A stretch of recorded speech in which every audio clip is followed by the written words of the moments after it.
At this point in time in the playthrough, we just beat the Langolier, and now we're going to the Manistee to pretty much try and seal it. But we came there too late, and we can't seal it. But we are going to gain another spirit. Miss Dryad. Looks exactly like a fucking tree. With a face.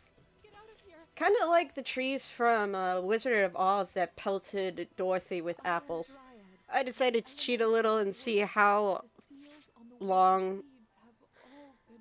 Sorry, brain is malfunctioning. If I was close to the end of this game. And it turns out that I am. I have the Underground City, the Pure Lands 1 and 2, and then the Mana Fortress 1 and 2. But let's just get out of here because... Well, actually, no. Dryad is nothing more but an oh pity me spirit. She basically is like the pick-me girls, but emo. Now, where were we in the book that I was reading? The driver's license was issued to a Frank Sunderson of Cicero. The name might have been fake, but it meant nothing to me. But this town struck a sour note in my general memory. A bare 10 years have passed since the Capone gang invaded the place and took over. Big Al was in jail now. Gone but not forgotten, if Sunderson was any example. Except for the $5 and the phone number of someone named Alicia. There was nothing informational in the wallet. I unbuckled Sunderson's belt and slipped it from his well-muscled waist. He was heavy, but in solid condition. As I thought, the leather strap had been especially constructed to overlap on the inside. Working it open, I took careful count and transferred the $500 hidden there into my own pants pocket, without a single ping of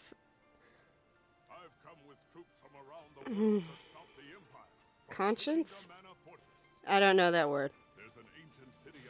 Without a single ping of guilt. After what he put me through, he owes me. And I needed the operating funds. Alright, we're on the risen continent, and we're about to go down to the underground city. So, we're gonna go and beat up some monsters. So, where was I?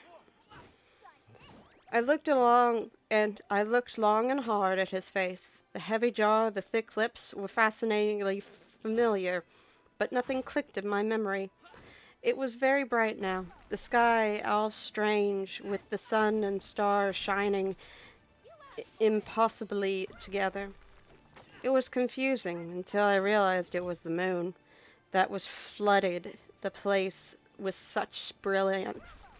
Like ice water, fear spread out in my gut and left me shaking at the edge. The night was too bright. It was wrong. Totally wrong. Distraction. I needed distraction. Where am I? Where was I? East of us were tall buildings in the distance. I was still more or less in Chicago. The last thing I recall was some phone number launching me out of the hotel I just checked into. I'd left at afternoon to do something and ended up that night soaking wet on a deserted patch of Lake Lake Michigan shoreline with some crazy trying to kill me. Wonderful! I felt my head for lumps, found a swell behind one ear, and smiled with relief. A concussion of some kind. That would account for the initial. Sorry. It takes some time for words to register in my brain. So let's go back. That would account for the initial disorientation, the memory loss, maybe even make my eyes overly sensitive. I'd only imagined the gunshot and had taken care of Sunderson and on adrenaline alone. Almost as an afterthought, I checked my wallet and was surprised to find it in the place and intact. I thought I'd been mugged. The paper were out of order, damp, and everything was there, including the money and change left over from the previous 20. I used to pay for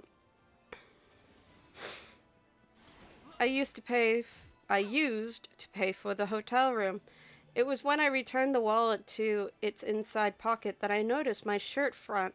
A big burn hole was in it just over my heart, surrounded by water droplets. Water diluted red stains. There was a smaller hole down next to my belt buckle. I tore the shirt open and found an ugly round scar just left of the breastbone. It was large, but looked freshly healed. This is the underground city, and I was getting a little confused on how to get into that room until I remembered that Epona has an axe, and we could cut it. So yay. The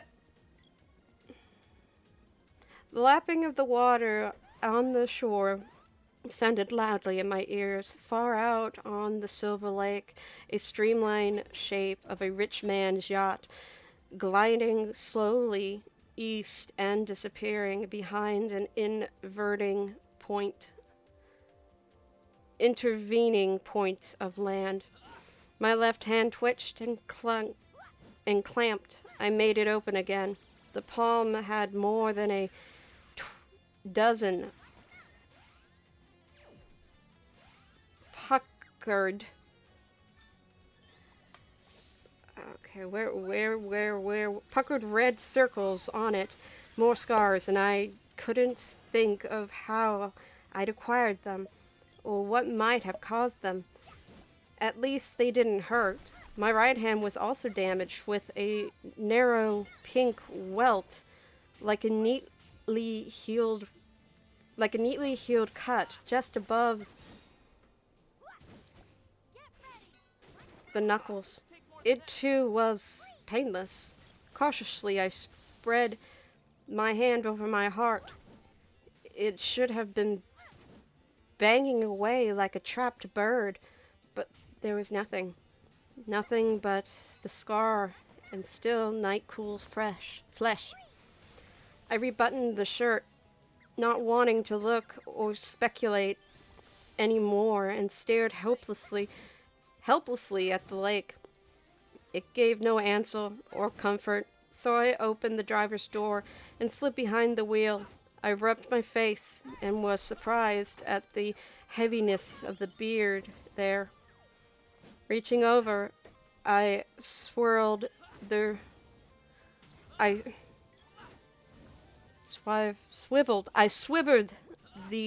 rear view mirror around and stared with a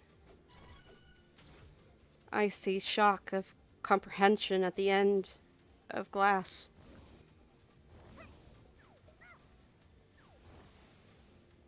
We're doing the favorite tactic of running the F away, because these monsters are not worth it. Literally. I would only fight them just so I could get them into the monsterary. So, we're gonna go and try and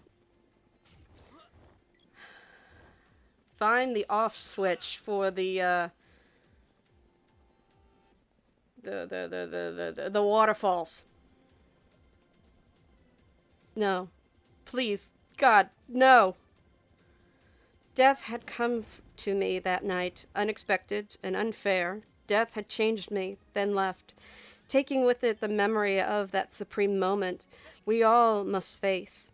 Eyes closed, I hung on to the steering wheel and vainly tried to adjust emotionally to what had once been a distant and purely intelligible concept. In a way, I was more frightened by the idea that someone had wanted to kill me than by the fact that they succeeded. It was too much to take in. The best thing was to shut down the feelings for the moment. I'd get used to things soon enough. Not that there was much choice about it now. In a larger sense, it was what animals and mankind had faced since old Adam found himself outside of the garden. Adapt or die. I'm sorry if I'm basically switching back and forth from the book and the gameplay, but I have to make sure that the gameplay hasn't glitched out on us. Having died already, there was only one alternative left, even if it was mentally distressing.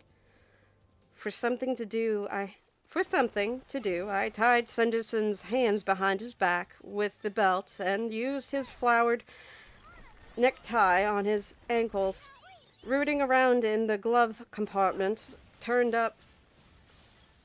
We are facing the re-skin of the Hydra, and it's a piece of shit that likes to regrow its fucking head.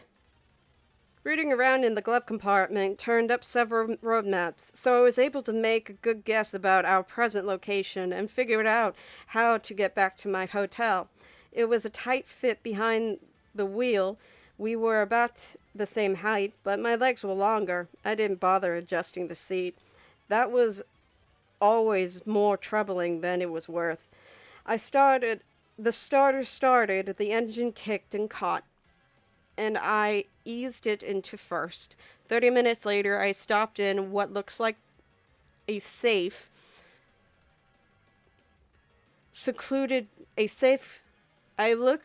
what looked like a safe, secluded place and cut the motor. We were about a mile from my hotel, according to the maps. An easy walk through the sleeping neighborhood. It was a dead-looking business district with few tired stores, some dusty warehouses, and empty lots decorating with weeds and broken glass. From the looks of things, the Depression hadn't been kind to this place. Sanderson was awake, but playing possum, the altered rhythm of his heart and lungs betraying his condition. He was either very controlled or too scared to flinch when I plucked his yellow silk handkerchief from his front pocket. I used it to rub my prints from the steering wheel, desk board, and gear shift, and stuffed it back into his pocket. His gun was weighing heavily in his own pocket as I leaned across the seat and gave his cheek a solid pat. "You can open your eyes now. I know you're awake." My tongue played over teeth which had receded to their normal length. At least I'd been able to talk without a lisp. "I said you can open your eyes." I gave him more of a hard shake. They popped wide. "Name?" "Fred Sunderland." "Sure it is. What are you doing in town, Frank?" "No, Fred, not Frank." visiting friends. They got a boat? He shut up until shaken again. Yeah, so what?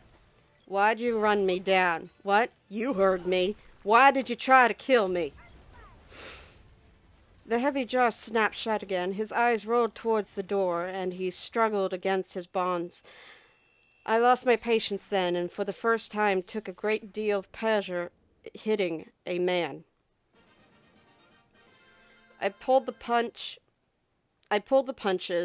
though I wanted to persuade, not kill him, and it took surprisingly a few blows to soften him up. Despite his tough looks, he had no tolerance to pain.